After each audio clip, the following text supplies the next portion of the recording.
ရှီဝေးဝေးလေးကျွန်တော်ပြောမယ်စကားပုံတစ်ခုစကားတစ်ခုရှိတယ်ပကာနဲ့ညောင်ဦးတောင်ကူးလူမြောက်ပြီးရွာစောကြီးခွေးကဲ့သို့ဆိုသလိုပတ်တိုက်ပတ်ရန်နေတဲ့ဆလိုက်ပီတာထန်းတဲ့အဖွဲတွေအတွက်နောက်တစ်ကြော့ကျွန်တော်ထပ်ပြောပါမယ်အမှန်တရားတွေလည်းကျွန်တော်အကုန်ချပြပါမယ်ကျွန်တော်တို့ဟောင်းတော်စဖြစ်တည်ခဲ့တာစွန်ပီယွာနာမရှိတဲ့ဇခွာဆိုတဲ့အခုဖလန်မြို့ဖြစ်လာမဲ့ယွာနာမှာအဲ့ဒီကနေစိတ်ပွရရဲ့တာမာဝါတော့လေရေးနဲ့ဒိုင်လုံးဆိုတာတွားတွေ့တော့အခုစိတ်ပွယွာမှာနာမှာဒိုင်လုံးဆိုတာတွေ့တော့1400မှာအဲ့ဒီနေရာမှာသူတို့မိသားစုလေးစမှအိမ်တည်ခဲ့ကြတယ်ရွာတကယ်ဖြစ်လာတာ1480ခုနှစ်မှာစိုက်ပွဲရွာဖြစ်လာတယ်ဒါပေမဲ့အဲ့ဒီချိန်တုန်းကလိုက်စွန်သူကြီးရဲ့အောက်မှာပဲရှိသေးတယ်လိုက်စွန်တကြီးအတွက်သူတို့ကစစ်တိုက်ကိုလို့ဘာကိုပေးရမလဲဆိုပြီးတော့အဲ့ဒီစိုက်ပွဲရွာကိုအပိုင်ပေးပါဆိုမှသူတို့ကတောင်းဆိုခဲ့မှရွာရီစတည်ခဲ့ကြတယ်ရွာရီစတည်ခဲ့ကြတယ်ဒါနဲ့သူတို့မှရှိတဲ့မောင်တို့ဟိုပရင်ဆွဲချိုးတွေနဲ့စိုက်ပွရနေပောက်ပွေထီကိုအပိုင်ဝိုင်လိုက်တယ်ဒါနဲ့တခါစိတ်ပွေးတခါပြတ်တဲ့1480ခုနှစ်မှာ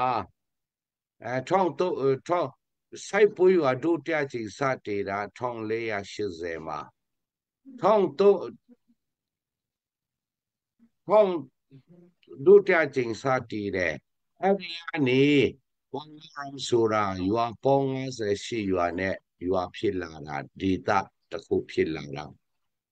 အဲ့ဒီကလေးကနေကျွန်တော်တို့လူမျိုးစုံနေခဲ့ကြတယ်ငွန်ရှိတယ်ဇာငက်ရှိတယ်တိုင်းဆွန်ရှိတယ်ဇာဟောက်ရှိတယ်တက်တင်ရှိတယ်ဟွာငေါရှိတယ်ဟွာငေါဒီတဆိုမှအဲ့ဒီကနေအစာပြုတ်ခဲ့တယ်ဟွာငေါဒီတဆိုမှအစာပြုတ်ခဲ့တယ်ကျွန်တော်တို့တွေခွဲခြားဆက်ဆံမှုမရှိဘဲနဲ့ဒီနေ့အထိအတူရှင်တွဲနေထိုင်ခဲ့ကြတယ်အိမ်ထောင်ပြုတ်ကြတယ်ကျွန်တော်တို့တွေဘောင်ကောင်နဲ့ကြံတဲ့မျိုးနွယ်တွေဒီနေ့ထိကျွန်တော်တို့တွေအတူရှင်တွဲနေထိုင်ခဲ့ကြတယ်နေထိုင်ခဲ့ကြလို့ကျွန်တော်တို့ CDF ဟွာငေါဆိုမှကျွန်တော်တို့ကမဖွဲ့ဘူး CDF ဟွာငေါရမ်ဆိုမှကျွန်တော်တို့ကဖွဲ့ခဲ့ကြတယ် CDF ဟွာငေါရမ်ထဲမှာမျိုးနွယ်စုအကုန်လုံးအတူရှင်တွဲနေထိုင်ကြတယ်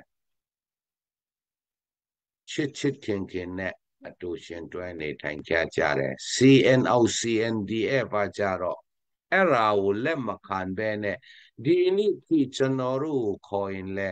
ကွာငေါ CDF ပဲခေါ်တယ်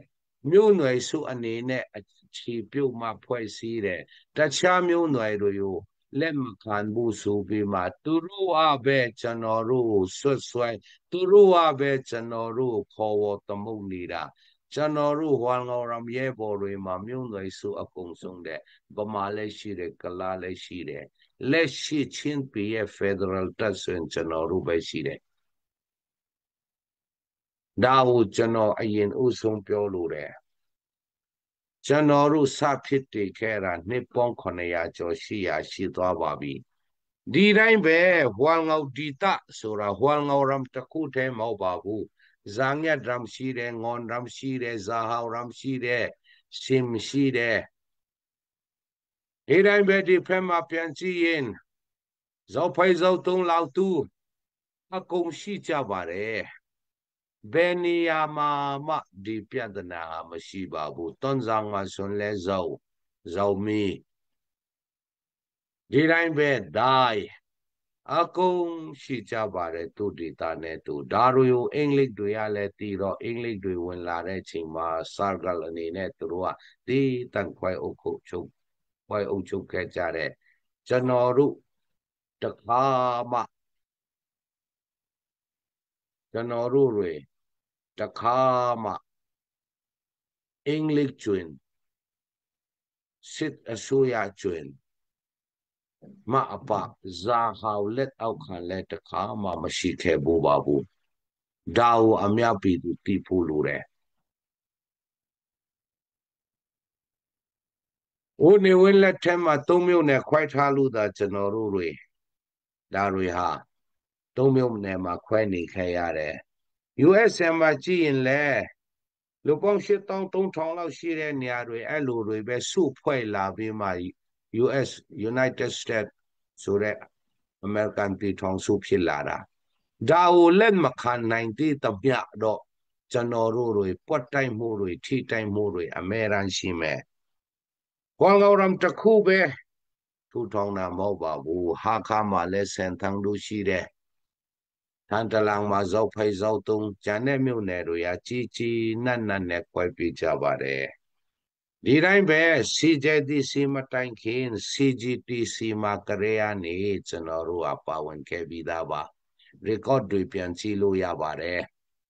record တွေအကုန်လုံးပြန်ကြည့်လို့ရပါတယ် membership တွင်ထားပြီးမှ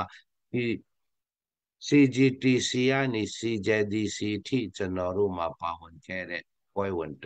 ပွဲပါသူတို့ခွင့်ပြုလို့သာကျွန်တော်တို့ CJDC မှာဝင်ခဲ့ရတာတွေမဟုတ်ခဲ့ပါဘူးအဲဒီတော့အချိန်တွေတော့ကမီဒီယာမှာအာဘော်ရှိတဲ့လူတိုင်းကတကယ်အဖွဲ့အစည်းကြီးတွေလိုဖြစ်ခဲ့ကြတယ် CNF CNA တောင်မှသူတို့မွေးထုတ်ပေးခဲ့တဲ့ CNF CNA တောင်မှပခုံးချင်းရှင်ခဲ့ကြတယ်စစ်ဦးစီးချုပ်အထိတောင်းခဲ့ကြတဲ့အဖွဲ့တွေအများကြီးရှိခဲ့ပါတယ် CNF CNA ကမွေးမထုတ်ပေးတာ ZFU PDF ဇောလန်နဲ့တဲ့တင် PDA ဟာ ZRA ကနေတင်နန်းဆင်းလာတဲ့အဖွဲ့တွေပါတော်လှန်ရေးဖလန်းမြို့နယ်ရဲ့တော်လှန်ရေးကိုမူပိုင်ယူထားတဲ့ဆလိုင်းပီတာထန်းအတွက်ကျွန်တော်ဒါတွေကိုပြောကြတာပါကိုမွေးထုတ်ပေးခဲ့တဲ့သူကိုတောင်မှတာကောမခေါ်ဘူးတာပပဲတာပမခေါ်ဘူးတာကောပဲခေါ်တယ်ဆိုမှမရှက်မကြောက်ပြောခဲ့ကြတယ်စစ်နီးဗျူဟာဘယ်လောက်ကျွမ်းလဲစွဲကင်နဲ့လက်နဲ့ဘယ်လောက်ထက်လဲပြည်သူနှလုံးမသိမ့်ပိုက်လင်ဓာတော်လဲကျွေလန်လဲခွေအန်းတဲ့ဒါလေးတစ်ချက်တော့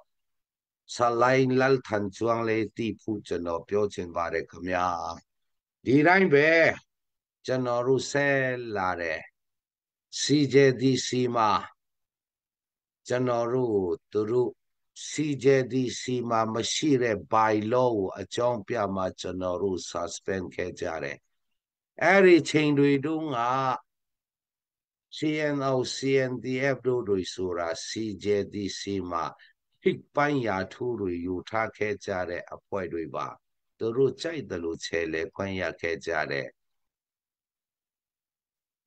နောက်ဆုံးကျွန်တော်တို့တွေညှိနှိုင်းလို့မရညှိပြုတ်လို့မရကျွန်တော်ခဏနေအကုန်လုံးရက်ဆွဲတွေနဲ့ရောကျွန်တော်ပြောပြပါမယ်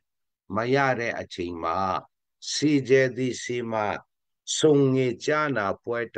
လုပ်ပြီးခဲ့ကြတယ်အဲ့ဒီတော့က CNO CNDF ကနေဆလိုက်ပါဗျဆလိုက်ပီတာထန်းကျွန်တော်တို့ဖက်ကနေကျွန်တော်ဥဇမာ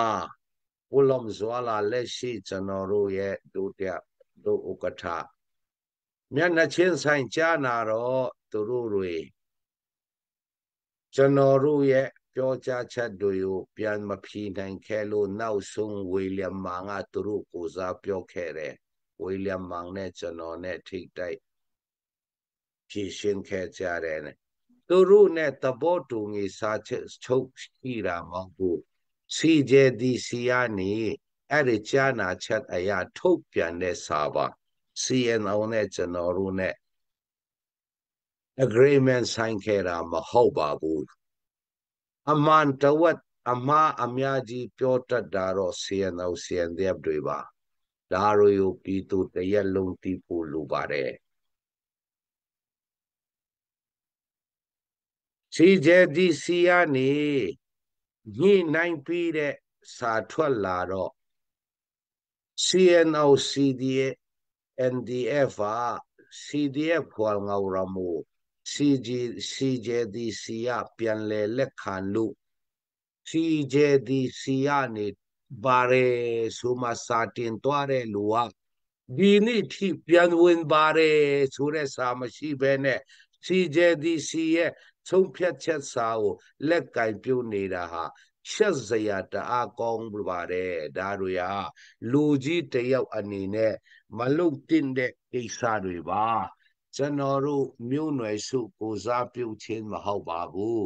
ဒီတကိုစားပြုလို့ပဲဒီနေ့ဒီချိန်ထိကျွန်တော်တို့ခွာငေါ CDF လည်းမဟုတ်ခဲ့ပါဘူး CDF ခွာငေါလည်းမဟုတ်ပါဘူးကျွန်တော်တို့ဟာ CDF ခွာငေါရမ်ဒီတန္တရာကိုစားပြုနေခြင်းဖြစ်ပါတယ်ဒီတိုင်းပဲအသွာလာကန်တဒါတွေကိုသူတို့ကအကျဲတဝန့်ပြောပြနေတယ်စီဘီရီတောင်ပိုင်းချင်းပြည်နယ်မှာဟိုရွာမသွားရဒီရွာမသွားရဟိုအဖွဲ့စီမလာရဒီအဖွဲ့စီမလာရလက်နဲ့ကင်နေမဟုတ်ပဲနဲ့ပြည်သူပြစ်နေတာတွေကိုဟောပါသွားပြောကြတော့မှလဲဒီနေ့ဒီအချိန်ဟွာငေါရမ်ပါကျွန်တော်တို့အစိုးရတစ်ခုအနေနဲ့လဲပတ်နေတာ၄နှစ်ပြပါပြီဟွာငေါရမ်လွတ်မြောက်နေပြီမဖြစ်ခင်ကလေးကနေကျွန်တော်တို့ဟွာငေါရမ်အစိုးရတရက်လဲပတ်နေပြီးသားပါဒီအတိုင်းပဲလက်နဲ့ကဲနဲ့ချင်းချောက်မဲ့တဲ့တွေပြောနေကြတာအမှန်တကယ်ဟွာငေါရမ်ရောက်လာတဲ့လူတိုင်းဟာသိကြပါတယ်လက်ရှိကျွန်တော်တို့ CDF ဟွာငေါရမ်တပ်ရွာထဲမှာဘယ်မြို့မှာနေရာမယူထားပါဘူးပြည်သူဒုက္ခမပေးပါဘူးကျွန်တော်တို့တွေကျွန်တော်ကိုယ်တိုင်လဲတောတောင်ထဲမှာဒီနေ့ထိစခန်းချနေထိုင်နေတယ်တောတောင်တွေမှာကျွန်တော်တို့ရွာတွေမှာကျွန်တော်တို့အခြေမပြုတ်ပါဘူးပြည်သူအရက်မှုချင်းချောက်ပြည်သူတို့ပိုင်တဲ့ပစ္စည်းတွေဖြတ်စီးပြည်သူတို့ပိုင်တဲ့ကျွဲနွားတိရစ္ဆာန်တွေကိုခုတတ်စားအောင်ကျွန်တော်တို့ရွာတွေမှာမနေပါဘူးတောထဲမှာပဲကျွန်တော်တို့ပင်ပန်းခက်ခဲနေကြပါတယ်ဒီတိုင်းပဲဟွာငေါရမ်အစိုးရမှာစီတဲ့ဟွာငေါရမ်မှာဌာနတစ်ခုပါအားလုံးကိုလက်နဲ့ကင်ရမအုပ်ချုပ်ပါဘူးကျွန်တော်တို့အထက်မှာ HPO ဆိုတဲ့အရက်ဖက်ကအုပ်ချုပ်ထားပါတယ်ဒီတိုင်းပဲဌာနတွေအားလုံးသူ့ဌာနနဲ့သူအကုန်ရှိကြပါတယ်ဟိုဆိုလိုရက်မွေးစေဝကိစ္စဖန်တဲ့ဟာတိုင်း CNR ကျွန်တော်တို့ supporter တွေကိုကျွန်တော်တို့ support လို့ဖန်ပါတယ်ဆိုရင် CNR ဘာလန့်စင်လိုက်နေပါလေဘာလန့်စင်လိုက်နေပြီလေဒါတွေဟာအမှန်တရားချပြဖို့အချိန်တန်လာပါပြီဒီနေ့ကျွန်တော်အများကြီးကျွန်တော်မပြောခဲ့ဘူးတာတွေအကုန်ပြောမယ်အရင်တုန်းက policy မတူလို့တနေ့တစ်ချိန်ကြရင်ွယ်လေပူပေါင်းနိုင်မဲ့အနေထားမို့လို့ဒေါ်လာကြီးအဖွဲ့အစည်းတစ်ခုရဲ့ဂုံတိတ်ခါကိုမြညာတော့အဖြစ်ကျွန်တော်မှရှိတဲ့အချက်လက်တွေအကုန်လုံးကျွန်တော်မပြောဘဲထားခဲ့တာတွေအများကြီးရှိပါတယ်ဒါတွေဟာအခုချိန်မှာတော့ထုတ်ပြောတင်ပြီးဘာဖြစ်လို့လဲဆို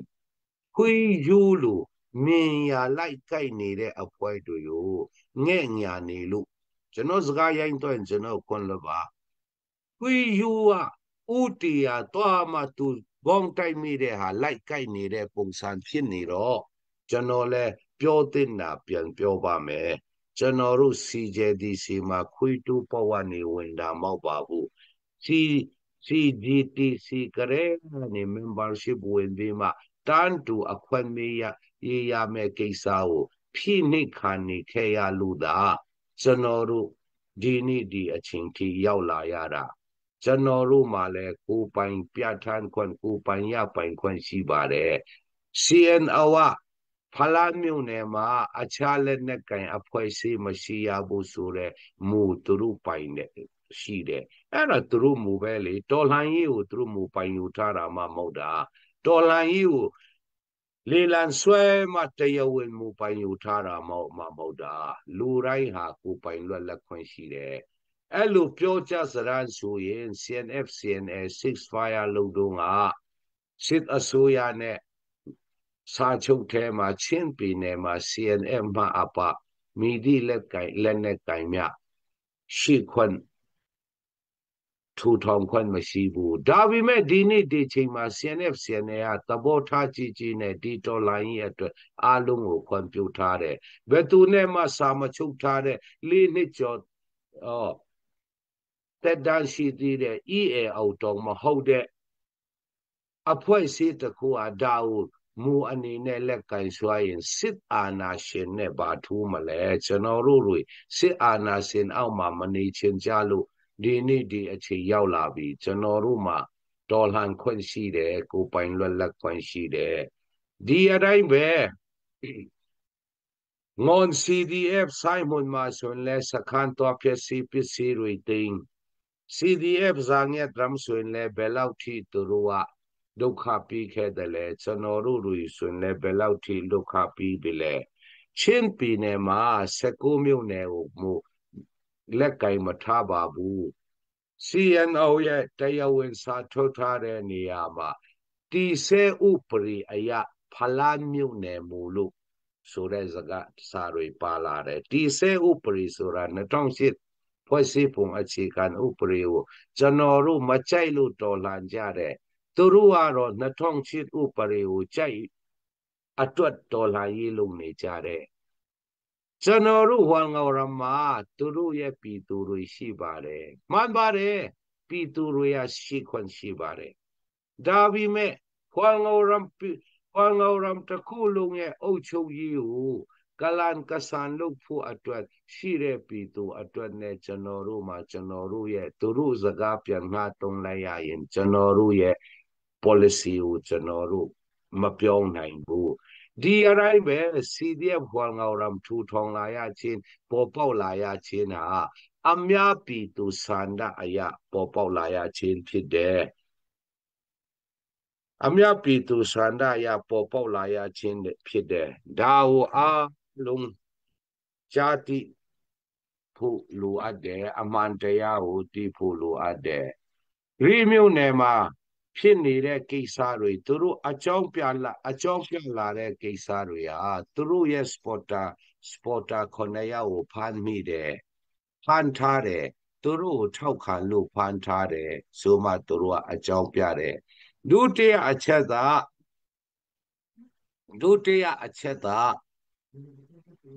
အတင်းအရမစစ်သားစုဆောင်တယ်တတိယအချက်ဆိုင်ကယ်လိုင်စင်ရင်လိုင်စင်တွေမတရားအစမတန်ကောက်တယ်စရုပ်ထအချက်အခွင့်တင်းကြပ်ကောက်တယ်ပြင်စမအချက်ပညာရေးမှာခွင့်မပြုဘူးကျွန်တော်တစ်ချက်ချင်းလေးကျွန်တော်ပြန်ရှင်းပြမယ်ကျွန်တော်တို့ဒီနေ့ဒီချိန်မှာစစ်သားအတင်းအဓမ္မဆုဆောင်တာတွေပြစရာရှိသလား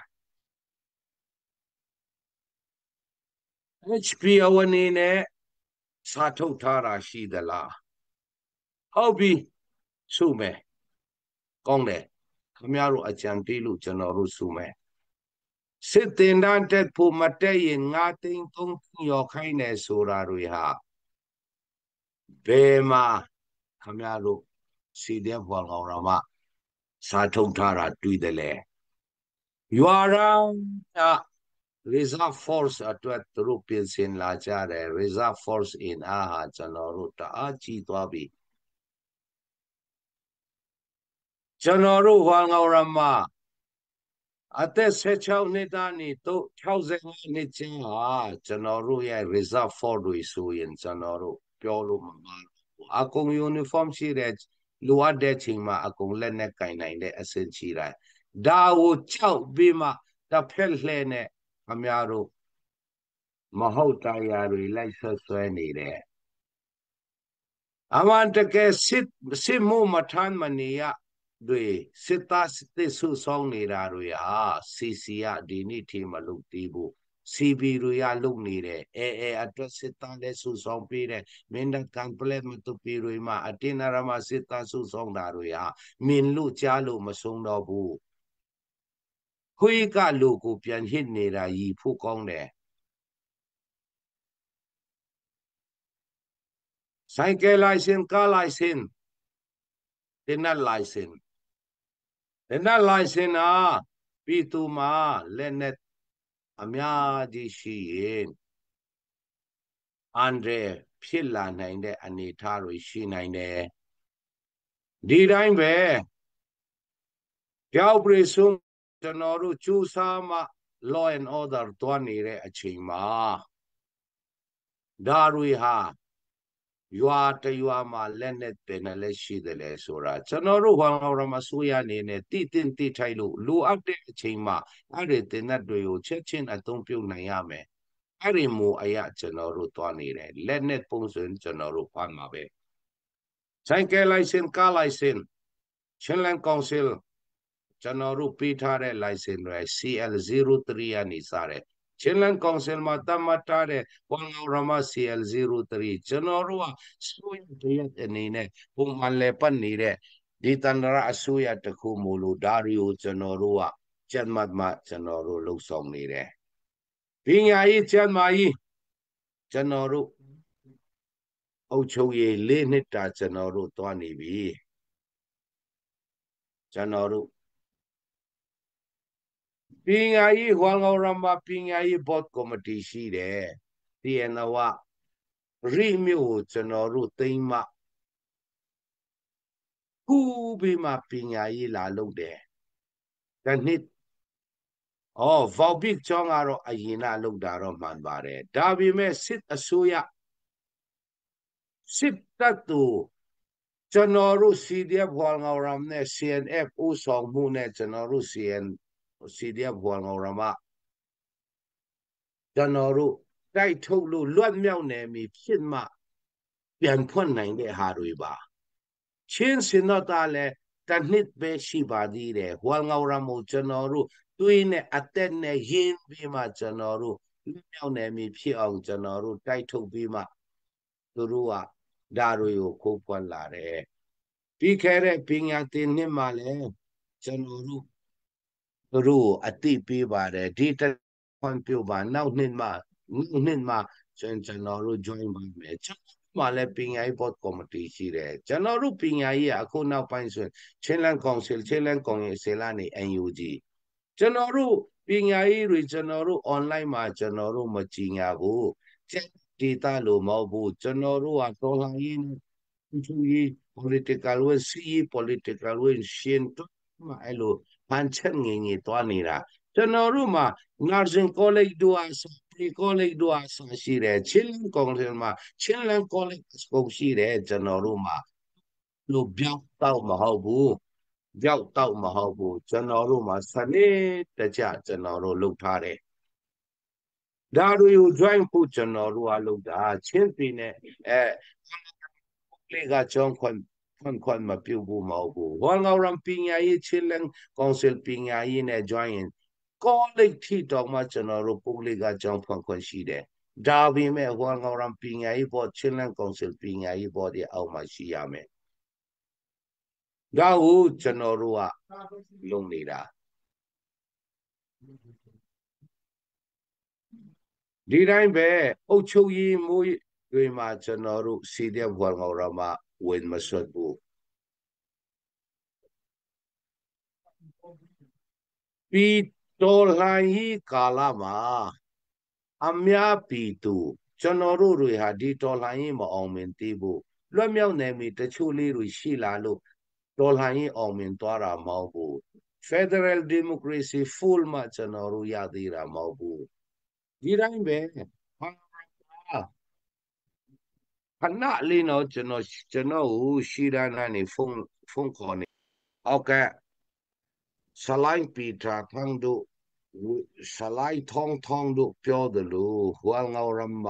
CNO ရဲ့အုပ်ချုပ်ရေးရှိပါတယ်ဆိုတာတွေဟာလုံးဝမှန်ကန်မှုမရှိတဲ့ပြောဆိုချက်တွေပါ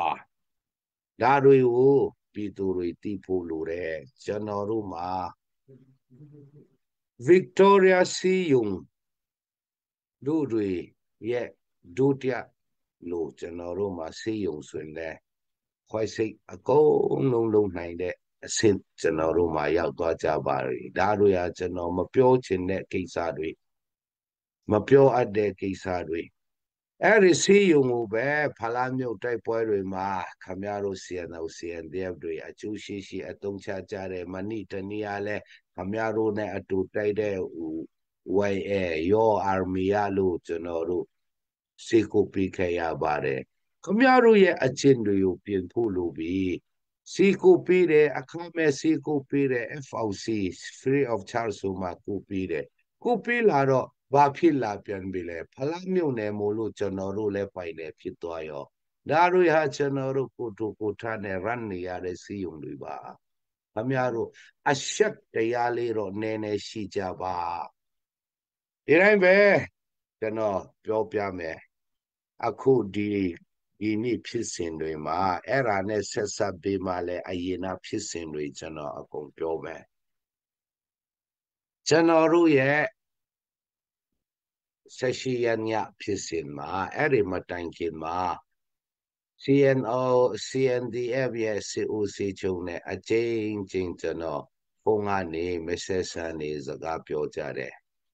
ကျွန်တော်ခရီးထွက်နေတယ်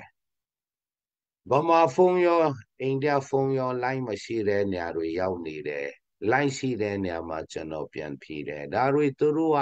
ကြဘူးလိတ်ဖြစ်အောင်ပြောတတ်လွန်းတော့ကျွန်တော်အကုန်လုံး scan shot လုံးမှာ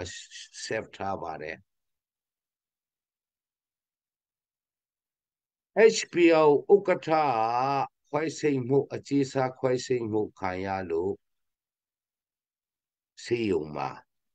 ဒီတိုင်းပဲ HPO ကလူကြီးတယောက်အခု Delhi Apollo ဆေးရုံမှာနှလုံးခွိုက်စိတ်မှုလုပ်နေတယ်လူကြီးတွေမရှိကြဘူးအဲ့ဒီချိန်ကျန်တဲ့လူတွေအားလုံးကခရီးထွက်ကြတယ်ကျွန်တော်လည်းခရီးထွက်တယ်လက်နဲ့မလာဘူးကျွန်တော်တို့ကန်တတ်တယ်အဲ့မှာတခုကျွန်တော်ရှင်းပြပါမယ်လက်နဲ့မလာဘူးဆိုတာအဖွဲ့အစည်းတိုင်းကို CNO CNDF မှာမဟုတ်ဘူးကျွန်တော်တို့ကန်တတ်ထားပါတယ်ဘာဖြစ်လို့လဲဆိုရင်နေဆန်မြို့စီပွားရေးမြို့အရက်သေးစားတအားများတဲ့မြို့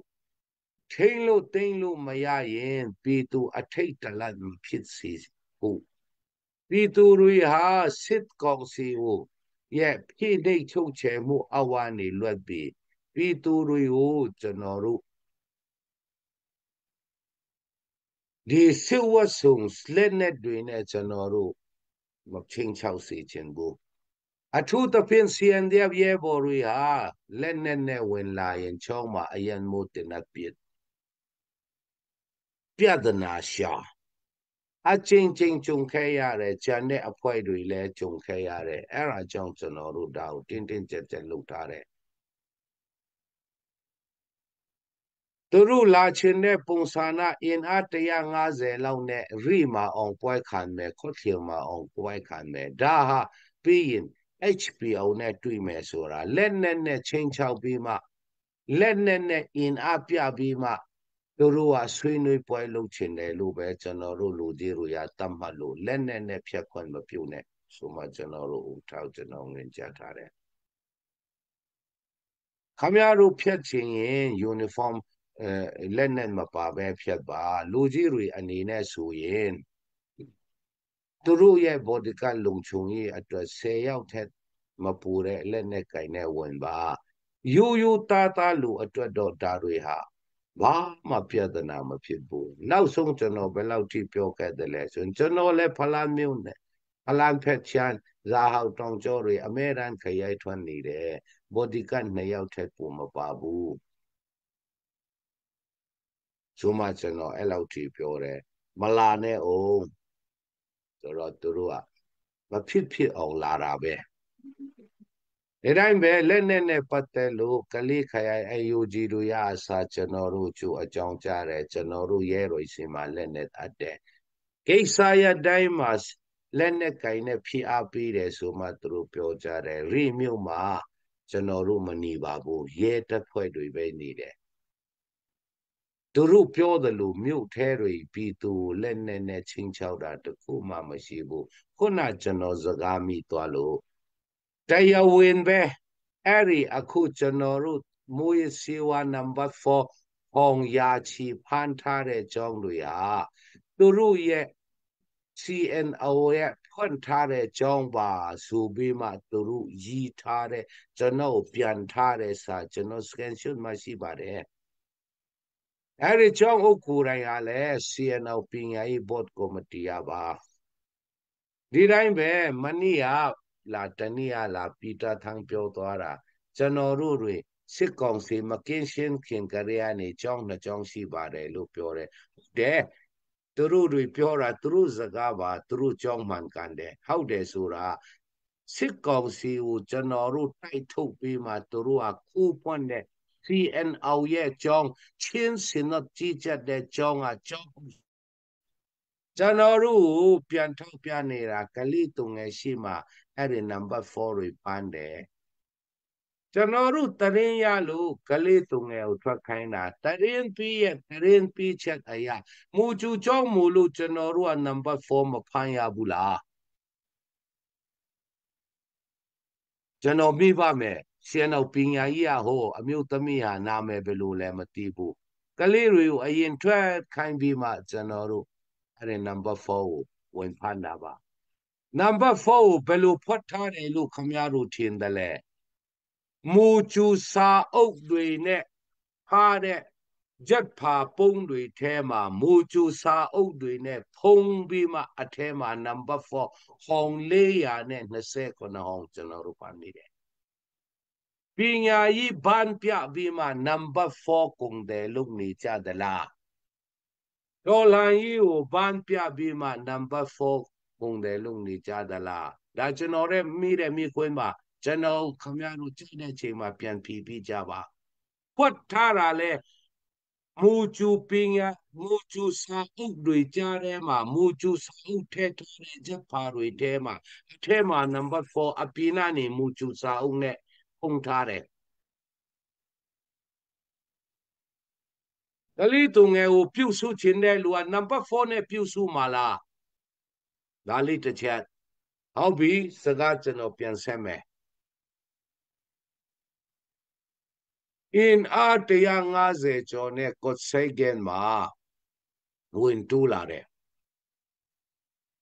အဲ့ဒီချိန်မှာကျွန်တော်ခရီးထွက်တယ်ဒုဥက္ကဋ္ဌတွေနဲ့ပုဇောမာတို့တွေပဲပါတယ်ကျွန်တော်ကျမ်းမာရေး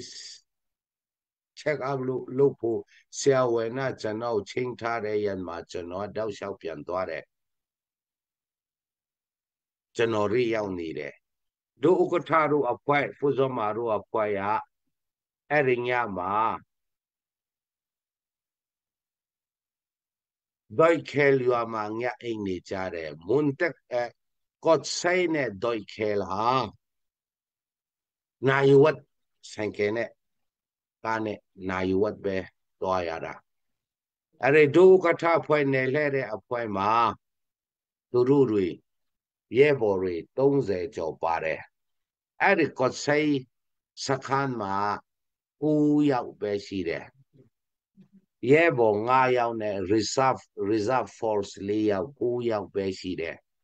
အချင်းတင်သူတို့ကအလင်ခံဘူးတော့အင်းနဲ့အားနဲ့ဖြတ်လာတော့တားတယ်အဲ့ဒီမှာလဲဒန်နီယယ်ထရမ်ပီယာကျွန်တော်နဲ့ပြောထားပြီးသားပါဆိုမှပြောတော့ဟိုကကွန်မန်ဒါဆာဂျင်နာလက်မခံဘူးခမရအဲ့လိုပဲလင်နေတယ်အဲ့လိုမျိုးလင်တာခဏခဏရှိတယ် ပေါ့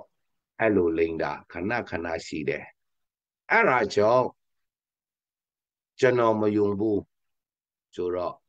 သူတို့အခြေတင်ဖြစ်တယ်သူတို့အများတော့ကိုရောက်ထဲဆိုတော့ဘယ်ကရုဆိုင်မလဲသူတို့စေဦးစေချုပ်ဒန်နီယယ်ထရမ်ပီနဲ့စကားပြောနေတော့ကိုဒန်နီယယ်ထရမ်ပီရဲ့ဘော်ဒီကတာနဝနီလဲအောင်ထူလိုက်တယ်နောက်တယောက်ဆိုနှခမ်းတွေမှာကွဲတော့အခုနှခမ်းလို့တော်နေမတ်စီထားရတယ်သူတို့အများတော့ကောင်းကောင်းလေးကျွန်တော်ရဲဘော်တို့ယူတမလိုက်တယ်အဲ့လိုအခြေတင်ဖြစ်ကြတဲ့နေဒိုက်ခဲလာရဲဘော်တို့ရတက်လာတော့ပြဿနာဖြစ်နေတော့ဝင်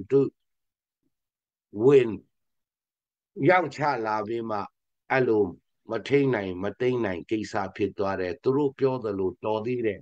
ကျွန်တော်ကမင်းတို့လုံးတင်မတုံးရဘူးကိုကအရင်မလုပ်ရဘူးကျွန်တော်အော်ဒါအမဲရန်ပေးထားလို့ကျွန်တော်တို့ချင်းအချင်းချင်းတွေးချောင်းမစေခဲ့တာပါရဲဘော်တွေ30လောက်ရောက်လာတဲ့နောက်တစ်ခါဇောင်းမွန်ပွေးကနေ30လောက်ရောက်သွားတော့သူတို့ကတစ်ခါအင်အားအများကြီးပြင်ပေးမှသူတို့ကပြန်ဆုတ်သွားတာပါကျွန်တော်ခွင့်မပြုတာမဟုတ်ဘူးခွင့်ပြုပါတယ်ဒါပေမဲ့ကျွန်တော်ဒီကနေပြောကြချင်တာလာမျိုးတိုက်ပွဲတွေမှာဆစ်ဆောင်လာတဲ့လူတွေဆစ်ဆောင်တွေကျွန်တော်တို့ဒေသမှာအများကြီးရှိတယ်ဆစ်ဆောင်တွေအများကြီးရှိတယ်စစ်ဆောင်မိမကျွန်တော်တို့စီမှာလာခိုလုံတဲ့အခိုက်အတန့်လာခိုလုံတဲ့လူကဘောင်ရမ် HPL ရဲ့ policy ကိုမချိုက်လို့ကန့်ကွက်တာတွေမချိုက်လို့သူတို့ပြောသမျှကိုဒီတခံထားနေလို့မရှိတဲ့လူမျိုးစုံတွေရဲ့အာဘော်မဟုတ်တဲ့ဟာတွေကို CNL CNDF ပါဒါတွေကိုအကြောင်းပြပြီးမှကျွန်တော်တို့လာမလုပ်ပါနဲ့ပြောပါတယ်သူတို့ဒုက္ခထဇုံဘွိုက်ပုံကျွန်တော်တို့ဖမ်းတယ်ဆိုတာမှန်တယ်ယောက်ျားပဲကိုလို့တာကိုတာဝန်ခံမှုတာဝန်ယူမှုရှိရမယ်ဇုံဘွိုက်ပုံတဲ့လာလ်တန်ပူရဆိုတဲ့သူတို့ဆီနဝဆိုင်ပူရတာ CDF ဇာငယ်ဒရမာပြဒနာရှာမင်းတို့ CDF ဇာငယ်ဒရမို15မိနစ်တွင်မှာအခုမင်းတို့အကုန်လုံးသိမ့်ပိုက်မယ်ဒီမုံမယ်ဆိုမှအဲ့ဒီကနေမပြီးသေးဘူးအခုကဆိုင်ကဲတူဂိတ်မောင်းတာတို့ဒါငါတို့ဖလားမြုံနယ်ဆိုမှတိုက်ချိုးမှဆက်လာတယ်အဲ့ဒါကြောင့်ရိယရဲတို့ရရိအဝေနာနေဒါတော့ဒီတိုင်းပဲဆက်မှဂိတ်မောင်းတာတိုက်ချိုးလာတယ်ငါဒါဖလားမြုံနယ်กว่าဆိုတော့ကျွန်တော်တို့ရဲတို့ရဒီတိုင်းကြည့်နေမလားလက်ပိုက်ကြည့်နေမလားဒီတိုင်းပဲသူတို့ဥဒုဥကထဟောင်းရောဘတ်သူတို့တမလေးတမမူလည်းနောက်ထံအဲ့ဒီကိစ္စမှာလဲသူတို့စင်ဒီစေဦးစေချုပ်ဒန်နီယယ်ထရမ်ပီတီပါတယ်ကျွန်တော်တို့တွေဘယ်လောက်ထိအခြေတင်ဖြစ်ခဲ့ကြတယ်လဲရီမာတရားဝင်ယုံဖွင့်ပို့လာလို့တယ်ကျွန်တော်လည်းမယုံလာဖွင့်မယ်လိုက်လေထားဟောငေါရမ်ပါဖလုံးမြို့မှာကျွန်တော်ယုံလာဖွင့်မယ်ခင်ဗျားတို့လက်ခံမလားလက်ခံမလားမလို့ဖို့ပြောတာကိုခုမှလာနေတော့မလိုအလားအတဲ့ကိစ္စတွေဖြစ်လာတယ်ဒီတိုင်းပဲအဲ့ဒီဟောဆိုင်ကိစ္စနဲ့ပတ်သက်လို့ကျွန်တော်တို့မှာအဲ့လိုဖြစ်ရတယ်နောက်နေ့လဲထတော်မှာဟောဖက်ဒီဖက်အဲ့ဒီကနေသူတို့ကညမူးရွာနေတဲ့အချိန်ကိုအခွင့်အရေးယူပြီးမှမောင်ကွန်ရွာတိမောင်ကွန်ရွာဟောင်းပြီးတော့ဗန်ဗာရှိတူလာတယ်သူတို့ရှိတူလာရင်ကျွန်တော်လည်းတူမှာပဲ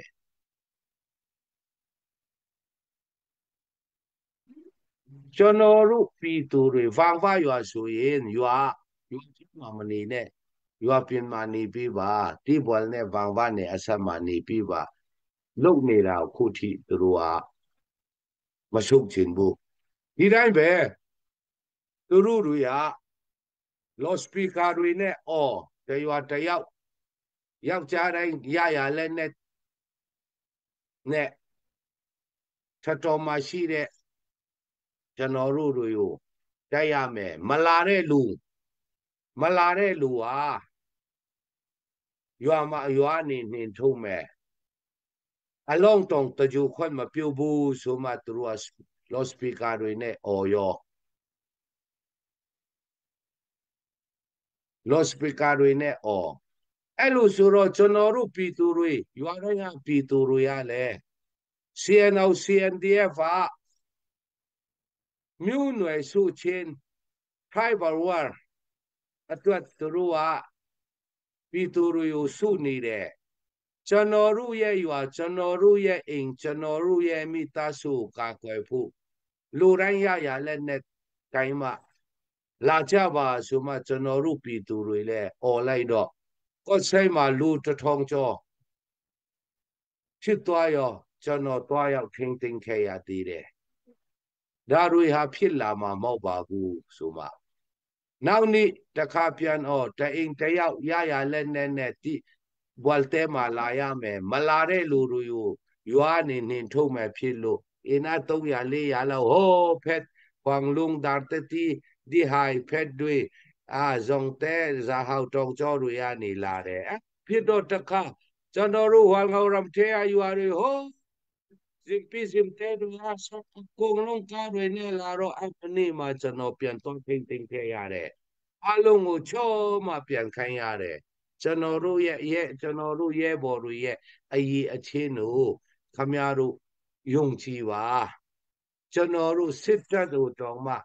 ma chao ma shwen tai ni khe de lu rwe chano ru ye bo shi yauk thea ZRA in a 80ကျော်ထိုးစစ်စင်တာကိုဖန်ပြစ်နိုင်တဲ့အဆင့်တွေပါကျွန်တော်တို့ယုံကြည်ပါဆိုမှတို့ကကော့ဆိုင်တီတော့ရောက်ပါတော့အသွားမယ်ဆိုလို့ကျွန်တော်ကော့ဆိုင်တီတော့ခွင့်ပြုတယ်အဲ့ဒီတဲ့ရှိမကြောပါနဲ့ဆိုမှကျွန်တော်ကိုယ်တိုင်သွားမှတားခဲလို့ဟုတ်ချင်းလက် information ကဟိုဒီနေတာအဲ့ဒါကျွန်တော်သွားတားခဲ့တာပါပြည်သူတွေကိုပြန်လှည့်ဖို့ကျွန်တော်တို့ပြည်သူတွေဟာ CNO CNDF CHPO CDF ခေါ်ငေါရမှာကြောက်ပြည်သူအချင်းချင်းစိတ်ဝမ်းကွဲဖို့မလိုဘူးပြည်သူအချင်းချင်းစိတ်ဝမ်းကွဲဖို့မလိုဘူးသူတို့ကျွန်တော်တို့နဲ့ပြည်သူတွေနဲ့ချင်းဟာကျွန်တော်တို့တွေခွဲခြားလို့ရတဲ့ကိစ္စတွေမဟုတ်ဘူးဆိုမှကျွန်တော်ကိုယ်စိတ်ထိတွားတက်ခဲ့ရတာပါဒါတွေဟာအမှန်အကန်တကယ်ဖြစ်စဉ်တွေပါ CNO CNDF နဲ့ပတ်သက်လာရင်ကျွန်တော်တို့ပြည်သူတွေရဲ့ရင်ထဲမှာအမာရွတ်တွေများသွားပြီ2021ခုနှစ်အောက်တိုဘာလမှာဟိုရွာအဲ့မှာတခုကျွန်တော်ပြောဖို့ရှိတယ်ဒီအောင်စတူထုံခဲ့တာ2021ဇွန်လ6ရက်နေ့မှာပါအဲ့မှာပါဝင်ပတ်သက်တဲ့လူတွေအားလုံးဟိုသူတို့ကရန်ရှာတယ်တတ်ဖို့ရွာတွေမှာလိုက်တယ်မှာကျောင်းဟော်ရွာပူခန်းစားငါကိုသူ့အိမ်မှာအချင်းတွားဝိုင်းတော့မနေရလို့မီဇိုရမ်ကိုရှောင်ပေးခဲ့ရတယ်2021ခုနှစ်အောက်တိုဘာလမှာကိုဆိုင်မှာသူတို့ခုနပြောတဲ့ဥက္ကဋ္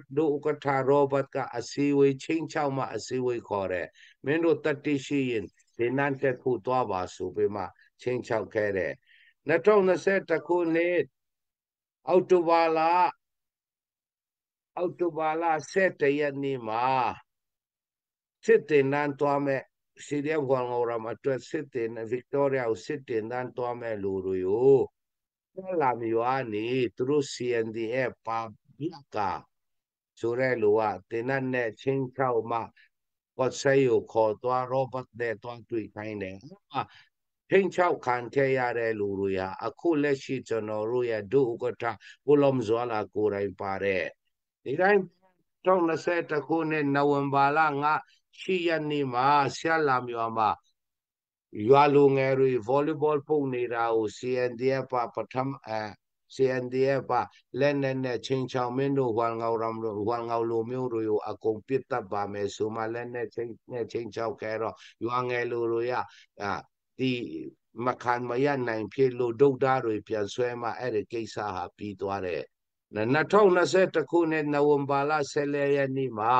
CNO CNDF အဲ့ဒီ Robert သူတို့အခုတော့ဘာတာဝန်ယူထားလဲမသိဘူးဒီချိန်တုန်းကသူတို့ကထဥဆောင်ပြီးမှဒိုက်ခဲလျာမှာလည်းဒီတိုင်းပဲမင်းတို့ဟောငေါတွေကိုအယောက်150ပြစ်တတ်မယ်ဆိုမှတင်နဲ့တွားချင်းချောက်ခဲ့တယ်မှာပဲခုပွေချစ်ပြရှာလာမျိုးဆဲအဲ့ရွာတွေမှာလက်နဲ့ဆဲအဲ့ရွာရောက်တော့ညဖြစ်နေပြီလက်နဲ့သူတို့ကမင်းတို့ဟိုငါတို့အကုန်အမြင့်ပြတ်ချေမုံမယ်ဆိုမှသူတို့ကလက်နဲ့အဲ့ဒီချိန်တုန်းကသူတို့မှအဲကယ်ရီမောင်းပြန်တွေတိုင်နေကြပါပြီ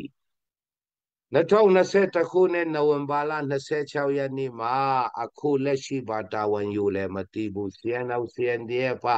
သူတို့ရဲ့ကာကွယ်ဝန်ကြီးဆလိုက်ပါပြကိုယ်တိုင်ဟာ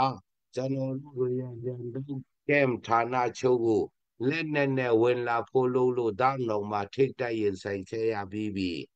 အဲ့မှာလည်းချင်းချောက်ခဲ့တယ်2021ခုနှစ်အောက်တိုဘာလ16ရက်နေ့မှာရိဘာအစည်းအဝေးသွားတဲ့ကျွန်တော်တို့ရဲ့ပြည်သူ့အုပ်ချုပ်ရေးအဖွဲ့တွေကိုမောင်ကွန်ဒိုက်ခဲအနေလာတဲ့ပြည်သူ့အုပ်ချုပ်ရေးအဖွဲ့တွေကိုခေရီယာနေကျန်အောင်စီအန်ဒီအပါလက်နဲ့တာစီချင်းချောင်းမှာပြန်လှည့်ခိုင်းခဲ့တဲ့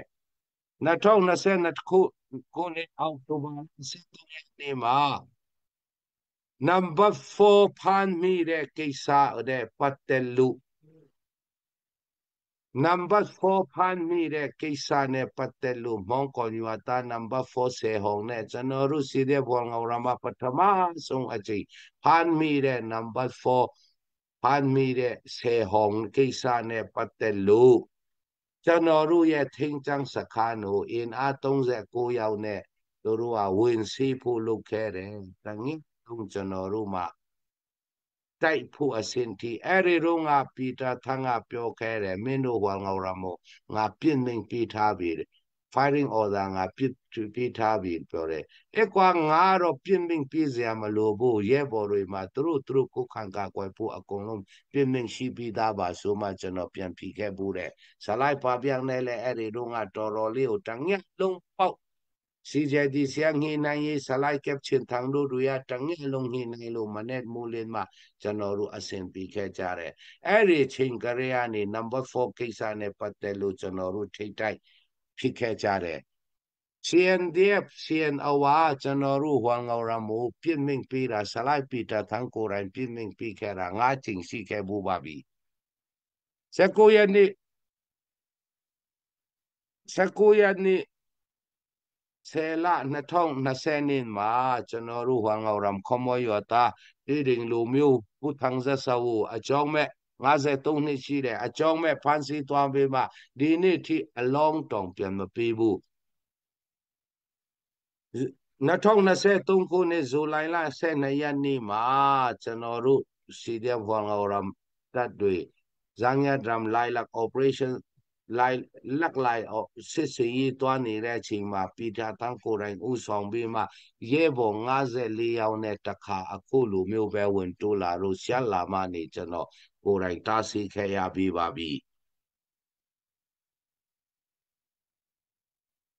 တို့တွေMarch လ2023ခုနှစ် March လ1ရက်နေ့မှာခုနကျွန်တော်ပြောခဲ့တဲ့ရီမှာဖူးမှယုံလာပွင့်ဖို့လုပ်ခဲ့လို့ကျွန်တော်တို့အခြေတင်ဖြစ်ခဲ့ကြတဲ့2024ခုနှစ် March လ25ရက်နေ့မှာကျွန်တော်တို့ဝေဘူလခရီးစဉ်တို့လိုင်းလွန်ရွာနေချောင်းပစ်ခဲ့ဖို့ပြီးကျွန်တော်တို့စင်တယ်ပါဒါတို့ဟာသူတို့လူကြီးတွေအလုံးတည်သလားဒါတွေဟာလက်ရှိကျွန်တော်တို့ CNDM နဲ့ကျွန်တော်တို့ကြားထဲမှာဒီလိုအခြေအနေဖြစ်လာတဲ့ကိစ္စတွေပါအခုလဲသူတို့ရှေ့တိုးလိုက်တော့ကျွန်တော်တို့တော့တားဆီးရမှာပါပဲပါ